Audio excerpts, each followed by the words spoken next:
하나님은 우리 모든 가족들이 구원받기를 원하십니다.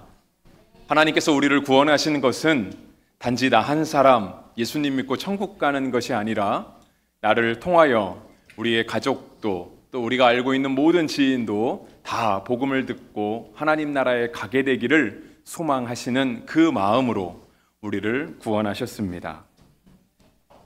라합은 하나님에 대한 이야기를 듣고 그 믿음을 고백했습니다. 우리가 그 내용을 지난주에 살펴보았고 특히 11절 끝에 그 고백이 적혀 있습니다. 너희의 하나님 여호와는 위로는 하늘에서도 아래로는 땅에서도 하나님이시니라. 라합의 이 고백이 바로 라합의 가정을 구원하는 밑거름이 되었습니다.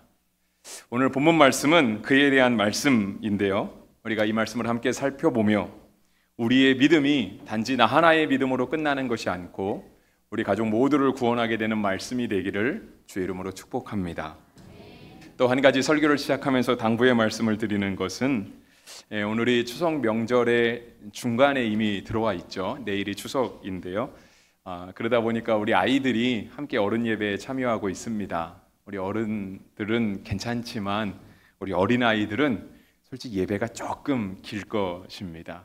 그리고 또 제가 오늘 설교를 준비하면서 보니까 설교가 짧지 않더라고요. 그래서 우리 어린아이들이 이렇게 설교를 듣기가 조금 어렵지 않을까 하는 생각이 듭니다. 우리 주변에서 아이들이 조금 집중하지 못해도 여러분들 이렇게 노여워하거나 자꾸 핀잔하거나 이상한 눈초리로 바라보지 마시고요. 사랑스럽게 봐주시길 바랍니다. 목사의 마음으로는요, 예배가 난장판이 되는 한이 있어도 이 자리에 우리 아이들이 가득 찼으면 좋겠습니다. 여러분들도 아멘이시면 우리 아이들과 함께 예배드리는 이 시간을 어려워하지 마시고요, 부모나 교사들에게 뭐라고 하지 마시고 함께 예배에 참여할 수 있는 은혜가 있게 되기를 바랍니다. 여리고에 들어온 정탐꾼들은요, 그 모든 일들을 마치고 다시 이스라엘 진중으로 돌아가게 되었습니다. 돌아가고 있는 정탐꾼들을 향해서 라합이 한 가지 부탁을 했습니다. 그 말씀이 오늘은 17절부터 봐서 나와 있지는 않지만 조금 위로 올라가시면 12절과 13절에 기록되어 있습니다.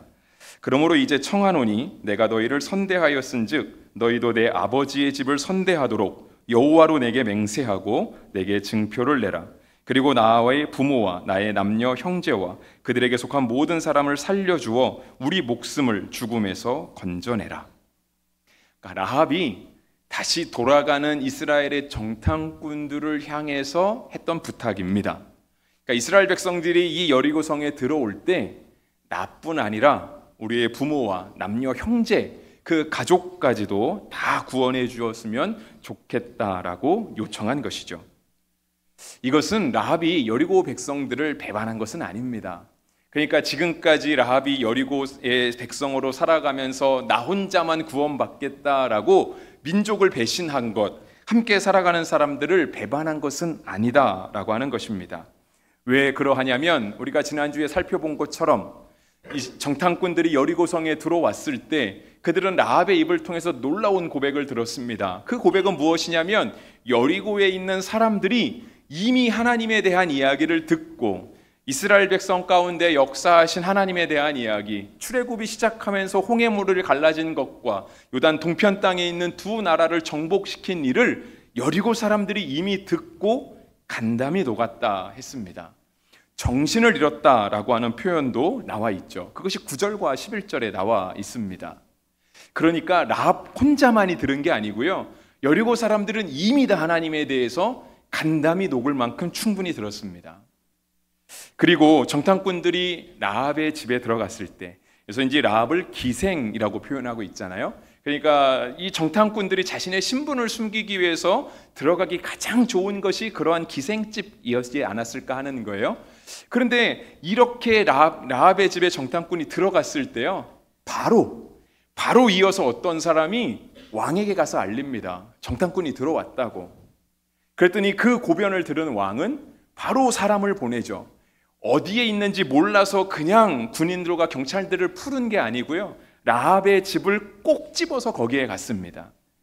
그러니까 거기 왔다는 사실조차도 이미 여리고 사람들이 알고 있었던 거죠.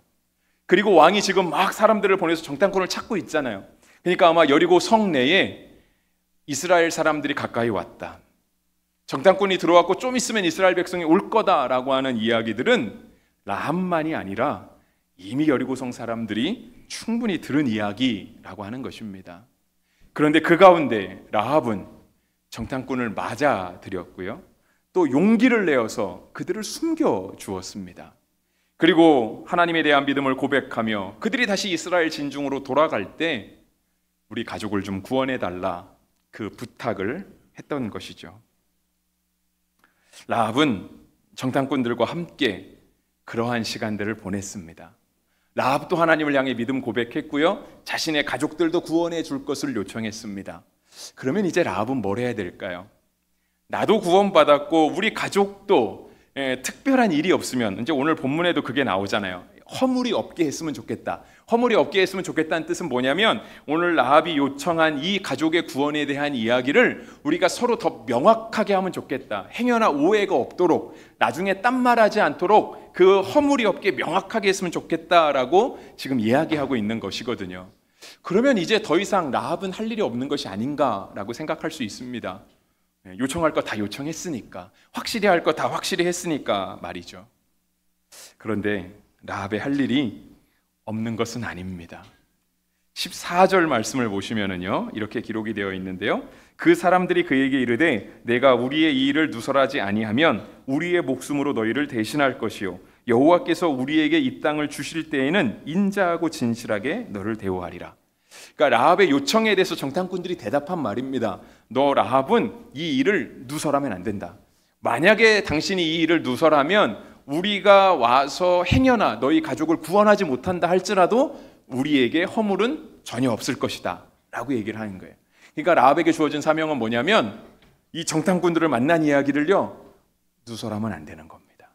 그러니까 다시 말하면 라합은 하나님에 대한 이야기를 듣고 하나님을 상천하지의 하나님, 하나님은 위로 하늘에서 아래로 땅에서도 하나님이시니라 라고 하는 이 믿음을 고백했던 거예요.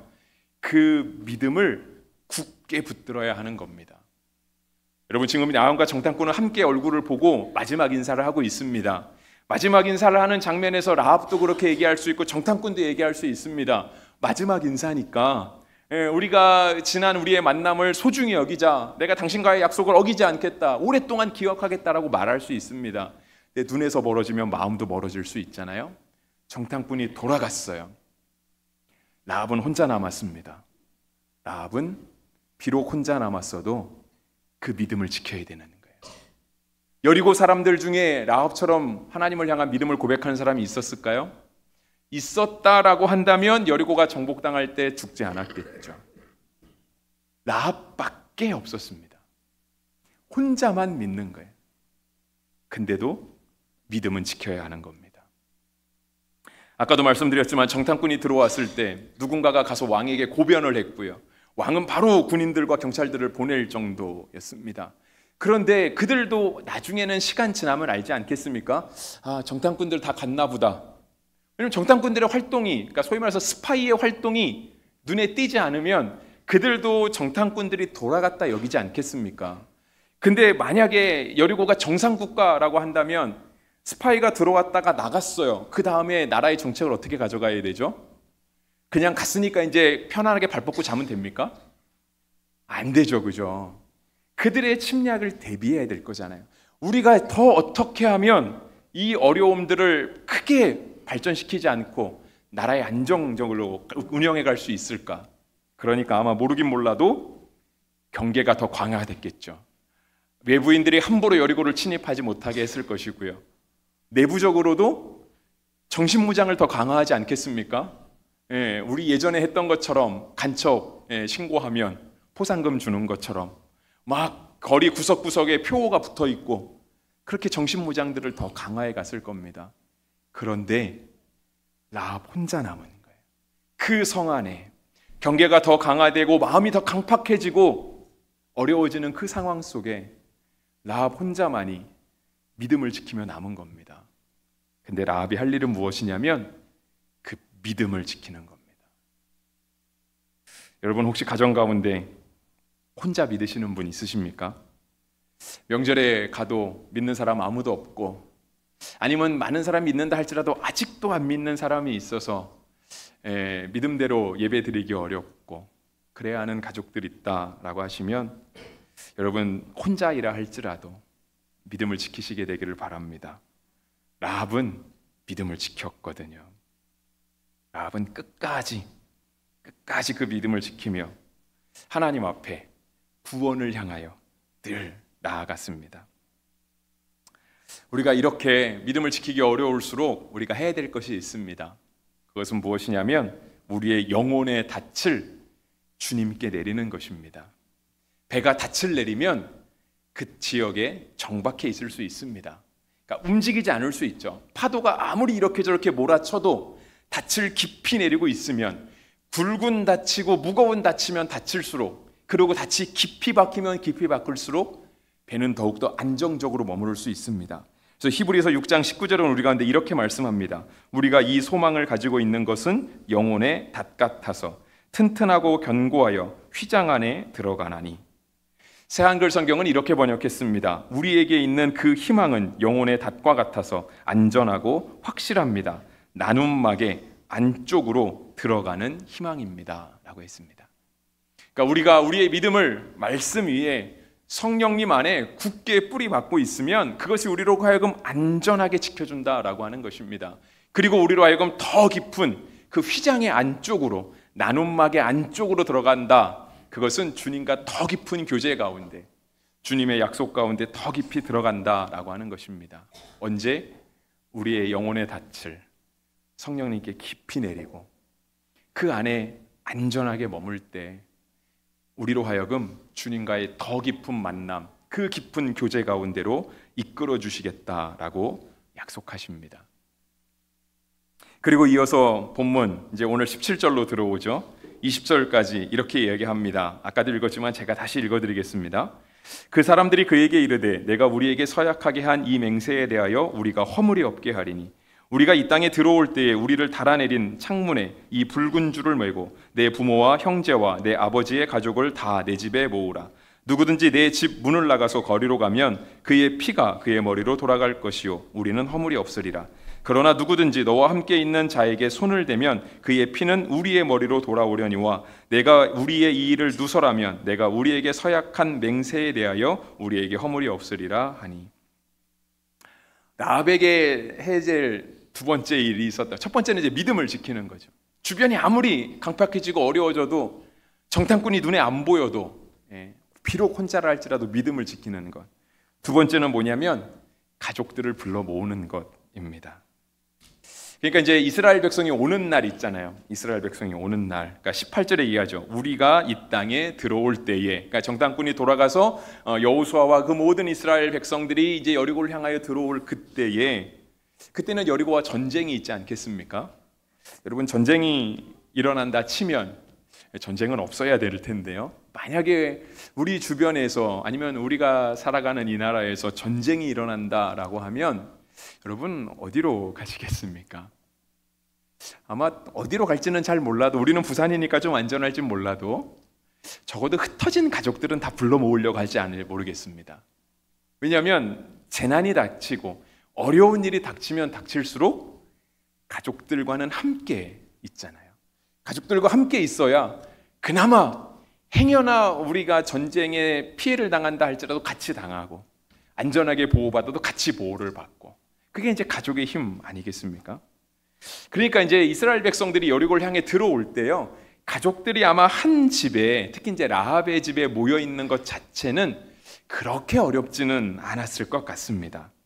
그런데 이렇게 모여 있는 마음 가운데 구원의 확신이 있으면 더 좋겠죠. 우리가 라합의 집에 모여 있으면 구원받을 거야. 왜냐하면 라합이 약속한 것이 있거든. 라합이 하나님 앞에 믿음을 고백했거든 이라고 하는 그 믿음을 함께 공유하는 그러한 믿음이 있으면 더없이 좋았겠죠. 근데 설령 그러한 믿음이 없다 할지라도요, 그냥 라합의 집에만 있으면 구원받는 겁니다. 왜냐하면 약속을 했잖아요. 약속을 했기 때문에 그냥 내가 라합의 집에 있을 때 어떤 마음을 가지고 있던 그냥 그 안에만 있으면 구원을 받는 겁니다. 그러니까 이 가족들에게 해야 될 일은 뭐냐면 어떤 마음이든 믿음을 가지고 있던 믿음이 없던 그냥 라합의 집에는 그냥 눌러 앉아 있어야 되는 거예요. 그런데 이 라합의 가족들이 어떠한 믿음이 있었는지는 모르겠지만 하나님은 그들의 믿음을 본 것이 아니고요, 단 한 사람 라합의 믿음을 보시고 그 라합의 집 안에 있는 사람들을 다 구원하여 주셨습니다. 여호수아 6장 25절에 이렇게 기록되어 있는데요, 여호수아가 기생 라합과 그의 아버지의 가족과 그에게 속한 모든 것을 살렸으므로 그가 오늘까지 이스라엘 중에 거주하였으니 이는 여호수아가 여리고를 정탐하러 보낸 사자들을 숨겼음이었더라. 네, 이스라엘 중에 거하게 되는 놀라운 구원의 은혜를 받게 된 거죠. 그런데 이게 첫 번째, 내가 믿음을 지키는 것도 꼭 쉬운 건 아니지만, 그렇죠? 그러니까 우리가 교회 안에 있을 때는요, 다 믿음 있는 척 할 수 있습니다. 다 어차피 믿는 사람들이잖아요. 교회 안에서 만난 사람들이기 때문에 우리가 이 안에 있을 때는요, 다 믿음 좋은 척 하고 있을 수 있어요. 하지만 우리의 삶의 자리로 나아가면 정말 세상의 논리와 정면으로 부딪히는 그런 선택의 순간들, 그런 순간에 있게 되면 사실상 믿음이 살짝 흔들리기 마련이거든요. 근데 그럼에도 불구하고 우리는 신앙생활 하니까 그래도 좀 주중에 말씀도 좀 보고 기도도 좀 하고 하니까 그나마 내 믿음을 지키는 건 실패할 때가 있다 할지라도 지킬 수 있습니다. 근데 진짜 큰 문제는 가족들을 집안에 머물게 하는 거예요. 가족들을 집안에. 그들을 머무르게 할 만한 재간이 없잖아요. 말로 잘 설득하면 올 수도 있겠죠. 근데 말로 잘 설득해서 앉아있는 것도 한두 시간이고 하루 이틀이지, 이스라엘 백성이 올 때까지 무조건 여기 있어야 된다, 그 기간이 길어지면 힘들 수 있습니다. 아니면 라합이 소위 말해서 가장이라고 해봅시다. 그 대가족의 가장 위에 있는 사람이 라합이에요. 그래서 라합이 그 권위로 한마디를 하면 집안 사람들이 다 집에 모여있는 그 정도 권위를 가진 사람이면 모여있는 게 그렇게 어렵지도 않겠죠. 또 하나면 그런 거 있겠죠. 돈을 주겠다. 우리 집에 며칠만 머무르면 내가 일정의 대가 보상을 해주겠다. 그럴 수 있겠죠. 근데 그 어느 것 하나도 실은 그렇게 쉬운 게 아닙니다. 그런 방법을 쓸 수 있는 것도 아니고요. 우리 오늘 자녀들 함께 예배 드리고 있지만 우리 자녀들이 교회 나와주는 게 얼마나 고마운지 모릅니다. 나중에 머리 크면 아무리 윽박지르고 아무리 좋은 걸로 달래도 안 나오려고 하잖아요. 그러니까 우리 아이들이 예배당에서 잘할 수 있는 건 예배 시간에 좀 떠들어도 괜찮습니다. 좀 졸지는 않겠죠? 애들이니까. 게임 좀 해도 괜찮습니다. 그래도 교회 안에 있다는 것 자체가 얼마나 큰 은혜인지 모르거든요. 우리가 요즘 새생명 축제를 위해서도 기도하죠. 아까 장로님도 기도해 주셨는데요. 사람 데리고 오는 가장 좋은 방법이 뭘까요? 윽박지르면 올까요? 제가 볼 때 제일 좋은 건 돈 주는 겁니다. 오면 얼마 줄게. 누구도 가지 않겠습니까? 아마 여러분 중에도 혹시 다른 교회 새생명 축제 하니까 한번 와줘라, 내가 밥 한번 살게 하면 가시는 분들일 줄 모르겠습니다. 근데 우리는 그런 방법을 쓸 게 아니잖아요. 그 방법으로 구원이 되는 것도 아니고요. 오직 하나님의 긍휼한 은혜가 필요한 겁니다. 우리 아이들이 지금 어떤 마음으로 앉아있던 저는 하나님이 불러주셨다라고 믿고요. 오늘 여러분들이 어떤 마음으로 이 자리에 앉아있든 하나님이 여러분들을 마음 가운데 예배하는 마음을 주셨다라고 믿습니다. 그 하나님의 긍휼하심이 있기 때문에 우리가 하나님을 예배할 수 있고 믿을 수 있는 거예요. 여러분, 우리는 어떻게 구원받았을까요? 우리는 성경 잘 알아서 구원받았나요? 우리는 처음부터 굉장하게 은혜롭게 찬양하고 정말 멋있게 기도하고 교회 각 부서에서 헌신하고 봉사하고 그래서 예수 믿게 됐나요? 그렇지 않습니다. 우리도 처음에 구원받을 때는요, 다 나 같은 죄인 살리신 그 하나님의 긍휼에 의지해서 구원받았습니다. 그냥 하나님이 오래 참아주신 거예요. 진짜 나 같은 사람을 위해서 하나님이 참고 또 참고 하나님의 놀라운 긍휼이 임했던 거죠. 마찬가지예요. 우리 가족들에 대한 구원, 믿지 않는 사람들에 대한 구원도요, 하나님의 긍휼하심 말고는 방법이 없습니다. 그래서 로마서 11장 32절은 우리 가운데 그렇게 얘기합니다. 하나님이 모든 사람을 순종하지 아니하는 가운데 두심은 모든 사람에게 긍휼을 베풀려 하심이로다. 우리가 불순종할 때 하나님의 뜻은 긍휼에 있었다라고 하는 겁니다. 이 하나님의 긍휼이 우리 가족 모두에게, 또 우리 모든 지인들에게 동일하게 베풀어지도록 우리가 기도해야 할 것입니다. 라합 한 사람으로 인해서 라합 가족의 전체를 구원하시는 이러한 놀라운 사건은요, 실은 이 여호수아, 이 라합의 기록만이 아니라 그 전에도 이미 나타나서 있었습니다. 그것은 언제 있었냐면 이제 출애굽할 때 있었습니다. 근데 실은 이제 오늘 본문도 출애굽이 다 끝났다고 말하기는 조금 어렵습니다. 왜냐하면 출애굽을 해서 가나안 땅에 들어가서, 이 출애굽이 끝나는 거는요, 이제 가나안 땅에 들어가서 우리가 집 짓고 살고 농사 짓고 살기 시작했다, 그때 돼야 출애굽이 끝나는 것이죠. 근데 아직 여호수아 이때만 해도요, 아직 가나안 땅에 못 들어갔습니다. 아직 요단강도 못 넘어갔거든요.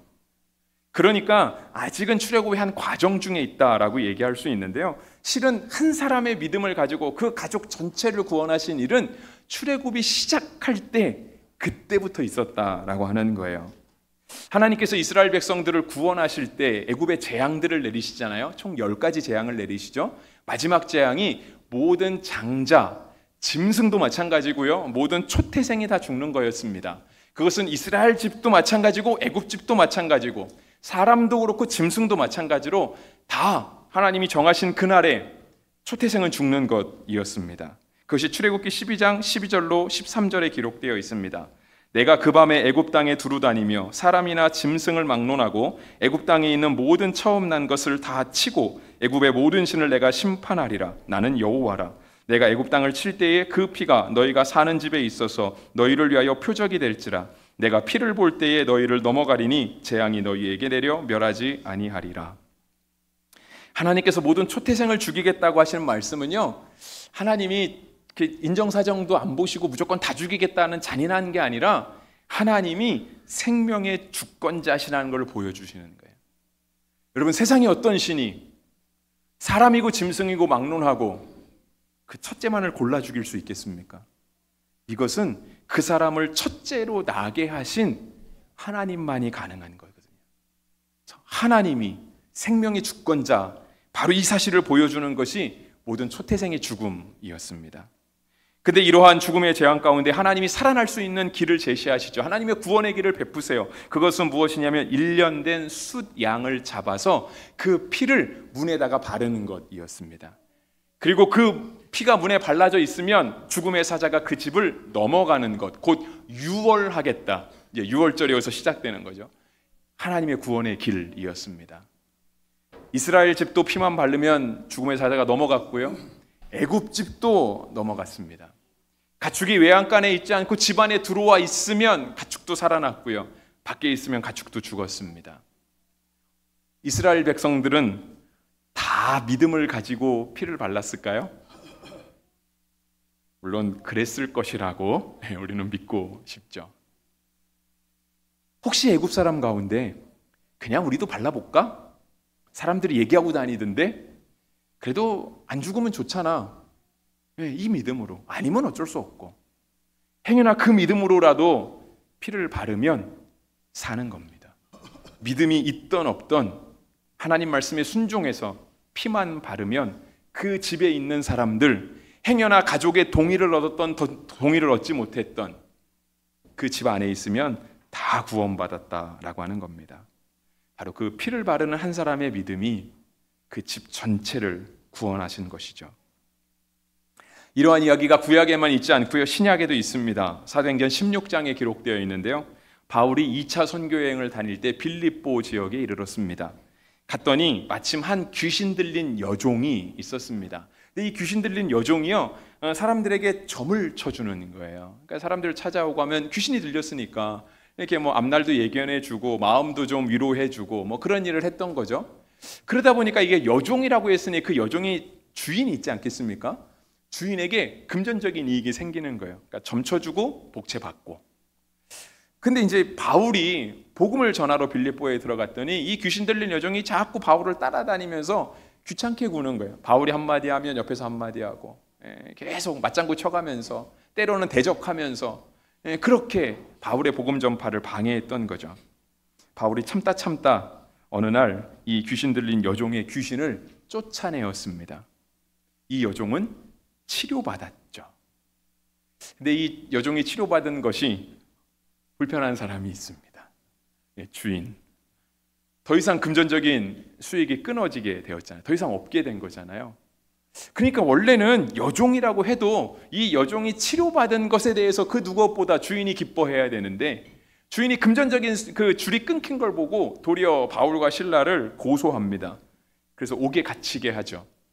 우리가 잘 알고 있는 이야기처럼 바울과 실라는 감옥에서도 하나님을 찬양했습니다. 그 찬양이 밤중까지 이어졌고요. 밤중에 하나님은 옥문을 여시고 죄인들을 묶고 있던 모든 쇠사슬이 풀리게 하셨습니다. 자다 일어난 간수가 이것을 보고 죄수들이 다 도망갔으니 해가 뜨면 나는 죽음을 면치 못하겠구나 라고 하는 생각에 그냥 그 밤에 자결하려고 했습니다. 그랬더니 바울이 그를 말리면서 이야기합니다. 사도행전 16장 28절에 바울이 크게 소리질러 이르되 내 몸을 상하지 말라 우리가 다 여기 있노라 하니. 원래 죄수들이 풀려나면 다 도망가야 되는데 아무도 안 도망간 거예요. 그리고 도리어 얘기하는 거죠. 우리가 다 여기 있다고, 죽지 말으라고, 안심하라고, 도리어 간수를 안도하게 해주는 겁니다. 그랬더니 이 간수가 은혜를 받고 사도 바울에게 이야기합니다. 선생들이여 내가 어떻게 하여야 구원을 받으리이까? 그랬더니 이미 마음이 열린 이 간수를 향해 사도 바울이 대답합니다. 사도행전 16장 31절 같이 한번 읽어보겠습니다. 이르되 주 예수를 믿으라 그리하면 너와 내 집이 구원을 받으리라 하고. 아멘. 사도 바울이 간수를 향해, 그 열린 마음을 향해 주 예수를 믿어라. 그러면 너뿐 아니라 너의 집이 구원을 받게 될 것이다. 간수가 그 밤으로 사도 바울과 함께 자기의 집으로 갔습니다. 그리고 가족들을 다 불러 모으고 가족들에게 세례를 주고 다 예수 믿는 사람이 되었습니다. 사도행전 16장 33절과 34절입니다.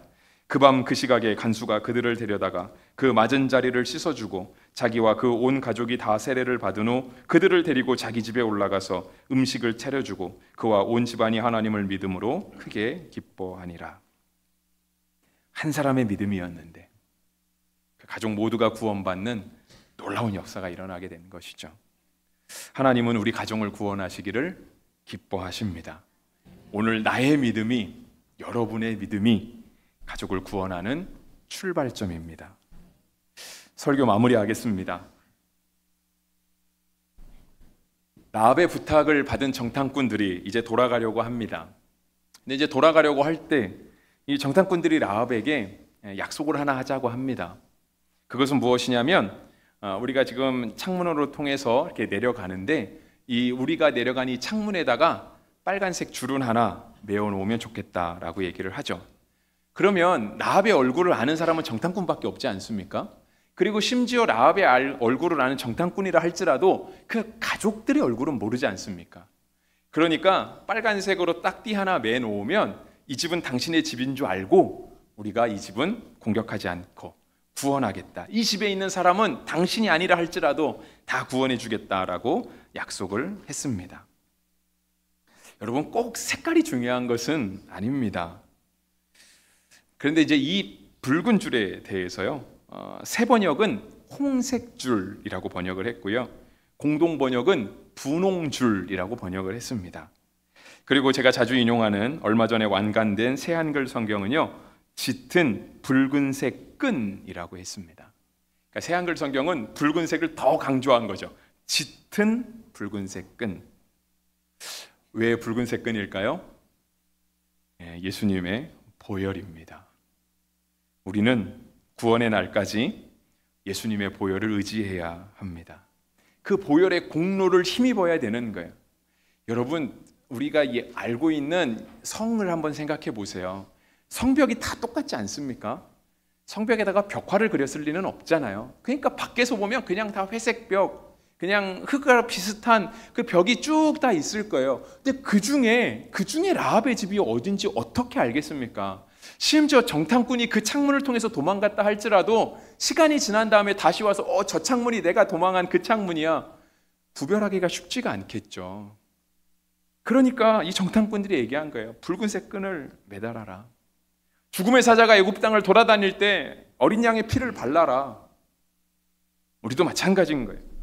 우리도 우리의 믿음이 끝까지 하나님 나라 이르기까지, 또 우리의 가족들이 구원을 받기까지 우리가 해야 될 건 뭐냐면 더욱더 예수님의 보혈의 공로를 의지하는 겁니다. 여러분, 우리는 재간이 없잖아요. 아까도 말씀드렸지만 우리가 아무리 사랑하는 가족이라 할지라도 전쟁이 벌어지면 심지어 가족과 함께 죽는 것이 더 행복할 것이라고 생각하는 가족이라 할지라도 우리가 가족들을 구원할 아무런 힘이 없습니다. 딱 하나, 예수님의 보혈을 의지하는 거예요. 여러분, 행여나 그 라합의 집에서 붉은색 끈이 떨어지면 어떻게 될까요? 그러면 심판의 날에 구원받기 어렵겠죠. 왜냐면 구분이 안 되니까. 여러분, 창문은 매일같이 열고 닫는 것 아닙니까? 창문을 통해서 열어놓고 환기하고 추위가 오면 닫기도 하고. 근데 그 창문에다가 붉은색 끈을 메어놨대요.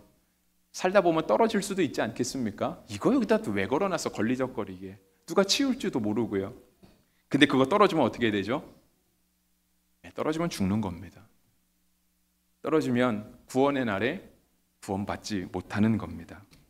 그래서 여러분, 우리 가운데 있는 예수님의 보혈을, 예수님의 그 십자가의 놀라운 공로를 우리가 떨어뜨려서는 안 됩니다.